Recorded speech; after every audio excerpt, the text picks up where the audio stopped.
Assalamualaikum students, hope you all are fine and good. I'm your English teacher and today I'm going to discuss with you unit number 7, Rumpelstiltskin. It is the fourth lecture about the translation of the unit number 7. Here is the title of the story, and remember our first lecture. In first lecture, I told you about the history of Rumpelstiltskin and the meaning of this word. In the first paragraph, once there was a miller. He had a beautiful daughter. One day the king came riding by. What do you do? he asked. एक दफ़ा का जिक्र है कि एक miller था. Meaning of miller is पंचक्की वाला या मिल में काम करने वाले को. Miller is a person who works in a mill. और उसकी एक बहुत खूबसूरत बेटी थी. एक दफ़ा एक बादशाह वहाँ से सवारी करते हुए गुजरता है.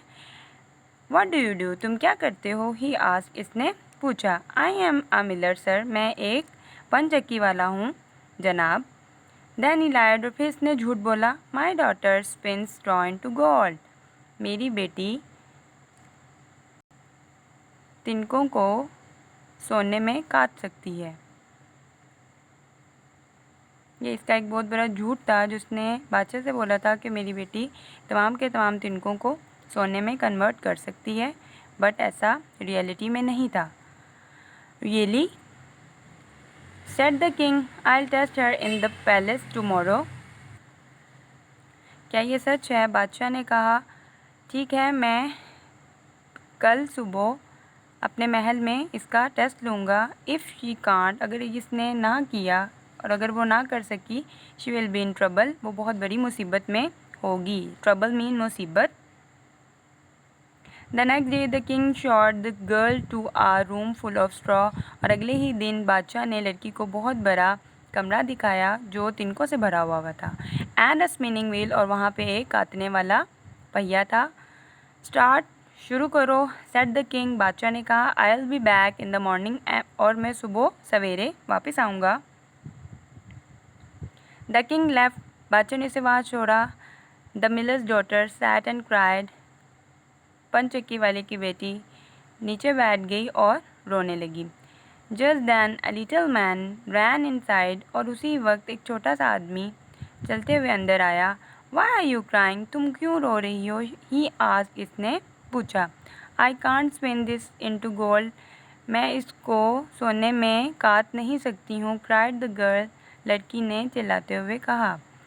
What will you give me? तुम मुझे क्या दोगी? If I do it. अगर मैं ऐसा कर दूँ तो. Asked the man. आदमी ने पूछा. My necklace. मेरा गले का हार. सॉब्ड the girl.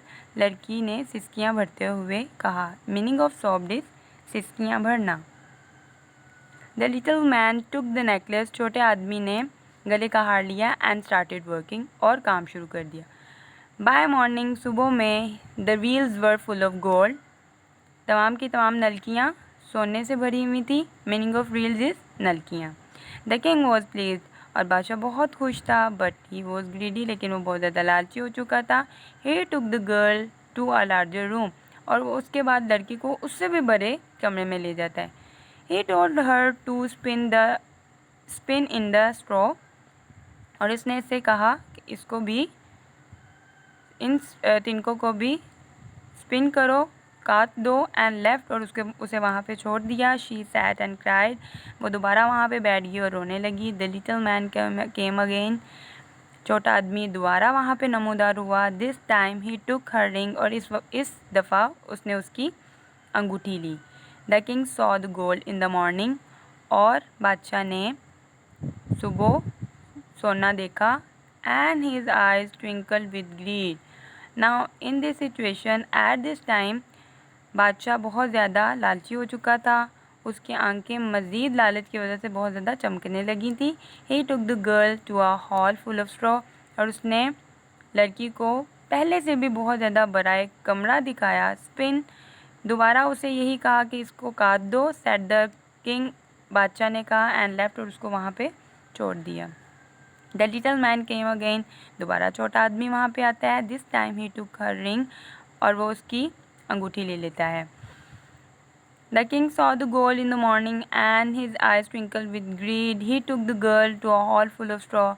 Spin. Said the king and left. The little man came again, but the girl had nothing to give. वो आदमी दोबारा आता है, लेकिन इस दफ़ा लड़की के पास कोई ऐसी चीज़ नहीं होती जो वो उसको दे सके. Give me your first child. मुझे अपना पहला बच्चा देना. When you become queen. जब तुम मलका बन जाओगी. Said the man. आदमी ने कहा. The poor girl agreed. लड़की के पास कोई ऑप्शन नहीं थी, वो बहुत ज़्यादा पुअर थी, तो उसको छोटे आदमी की बात माननी पड़ी. In the morning there was gold. और सुबह ही वहाँ क्या मौजूद था? सोना. Weeks later. हफ्ते गुजरने के बाद शी बिकेम द क्वीन. वो मलका बन जाती है. A year later. और 1 साल के बाद शी हैड अ चाइल्ड. उसके पास एक बेबी होता है. And then the little man return. और फिर वो छोटा आदमी वापस आता है अपने प्रॉमिस को पूरा करने के लिए. Now student, remember the introduction of this story. I told you in the introduction of this story, in this situation queen कभी भी अपने बेटे को उस आदमी को नहीं देगी और वो रिफ्यूज़ कर देती है कि I will never give you my first child. मैं कभी भी आपको अपना बच्चा नहीं दूंगी. वो बहुत ज़्यादा रिच हो चुकी है इस सिचुएशन में. In this paragraph you can सी वो बहुत ज़्यादा रिच हो चुकी है और वो उससे प्लीडिंग करती है उसके सामने कि कुछ भी ले लो लेकिन मेरे छोटे से बच्चे को छोड़ दो. If you find out my name in 3 days. तो यहाँ पे वो डिमांड करता है रम्पलस्टिल्टस्किन, वो जो छोटा आदमी होता है, कि अगर तुम मेरा नाम 3 दिनों में ढूंढ लोगी तो फिर मैं तुम्हारे बच्चे को छोड़ दूँगा. क्वीन डिफरेंट नेम उसको बताती है as you can see on the screen, लेकिन इसमें से कोई भी उसका नाम नहीं होता है और वो उस चीज़ को डिनाई कर देता है कि मेरा इसमें से कोई भी नाम नहीं है. The next day she tried again. वो दोबारा कोशिश करती है अगले दिन. And the man shouted. वो दोबारा चिल्लाता है. That evening a messenger came and said. उस रात फिर एक पैगाम रसा वहाँ पे आता है. मैसेंजर पैगाम देने वाले को बोलते हैं. I heard a little man singing this song. मैंने एक छोटे आदमी को सुना था जो वो गाना गुनगुना रहा था. Oh what a shame. Oh what a shame. कितनी शर्म की बात है, कितनी शर्म की बात है. She doesn't know Rumpelstiltskin my name. उसको यही नहीं पता कि मेरा नाम रम्पलस्टिल्टस्किन है. बिकॉज अगर आप स्टोरी को माइंड में लेके आए स्टूडेंट्स, तो at the beginning of the story वो मैन अपीयर तो होता है 3 times.